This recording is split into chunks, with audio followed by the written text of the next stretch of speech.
welcome to episode 2 of my vlog. Thanks for tuning in. 2020 is still on hold at the minute, so I figured I'd recap previous gigs I've done up until this point. So this gig I'm on about now was the first one back in January, just after New Year's of 2020. Is in a venue in Swansea. My buddy Candy Mountain booked the gig for us. It was quite a funny story, really. We both started around the same time, and we booked for a beer festival in Aberystwyth together. But his set was after mine. I had to go to another gig, so we didn't actually meet at that point. But then we ended up doing some promotional stuff on the same radio station locally, and sent each other a Facebook thing, whatever, and got talking from there. He was a big Towns Van Sant fan, and I cheered the song, and he commented on it, and we just hit it off from there, really. And ever since then, we've become really good mates. We've done a few shows together, and we promote each other's stuff, and we talk quite a lot as well. He's another Welsh singer, so we've got quite a bit in common. Venue shares and stuff like that, and we'll any chance we get to play together, we do. Obviously, now, given what's going on in 2020, it's been put on hold, but we did have some stuff lined up for this year as well that's been cancelled. So anyway, he books this gig. There's another band from Swansea there, the Glass Dolls. They're great. We've done a show with them before previously as well. Like really ambient, relaxing, sort of like harmonies and stuff. Really just chilled out music. They're a great bunch. So any time to get together with these guys is going to be a good night, really. So we get this booking for Swansea. And I put the things in my sat-nav, driving. The sat-nav stops where it needs to stop. And I look around and there's nothing there but derelict buildings like Harris fencing and like windows put out and stuff. And just like alleyways, you know. So I'm looking out now for a pub or a club or something with lights on or anything. Posters, the lot.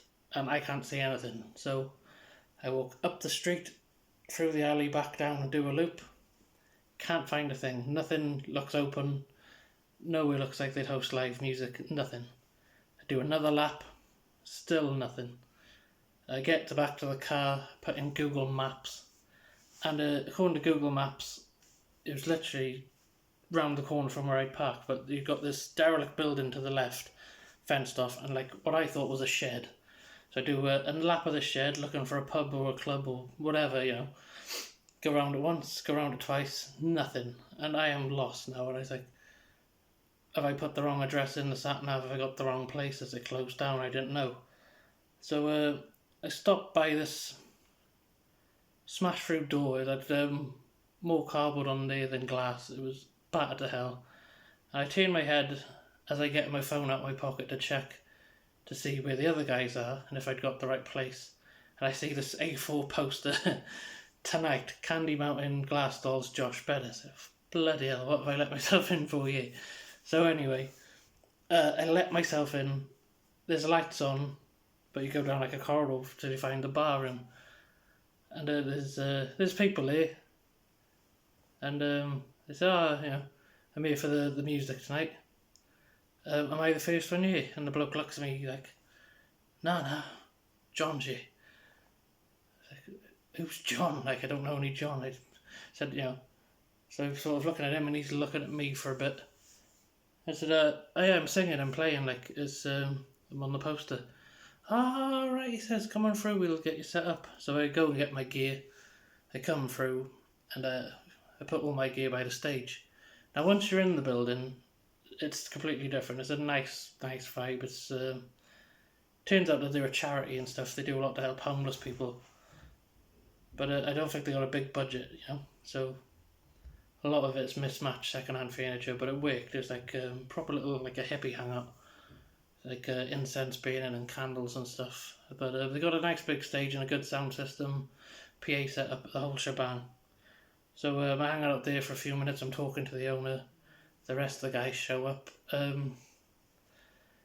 We do the set. It was a great night, well received. There's quite a few people there. The gig went fine, absolutely fine. So, bearing in mind, I heard a few horror stories before I got there.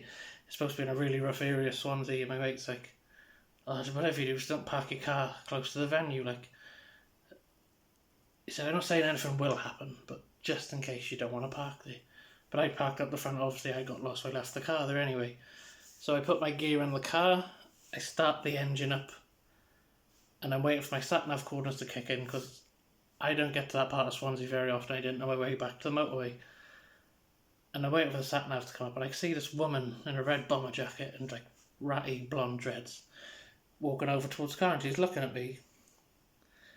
Luckily, my car locks itself when I start the engine anyway. It's like a safety feature or something. So I'm waiting for the sat-nav. She pulls over and knocks the window. I wind it down a crack. It's like, alright? She's like, yeah. Are you waiting for someone? I'm like, no, I was just waiting for the sat-nav. Oh, she says, you look like you're waiting for someone. So no. So as soon as he's loaded, now I'm on my way, I'm going home. Ah, fair enough. So she turns the walk off, takes a couple of steps, turns back round and comes back. You don't fancy a bit of coke and some sex as well?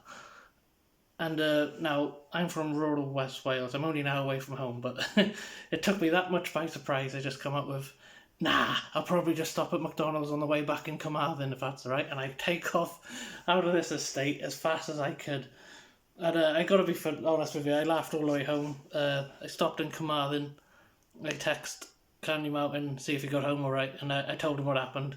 He's like, oh man, I'm so sorry. Like, I was like, oh, honestly, it's fine. I said, this is what good songwriting stories are made out of. I said, I laughed all the way back. It was hilarious, But it really did take me by surprise. It was the last thing I was expecting, an hour away from my house. So that was the bar set pretty high for 2020, to be honest with you.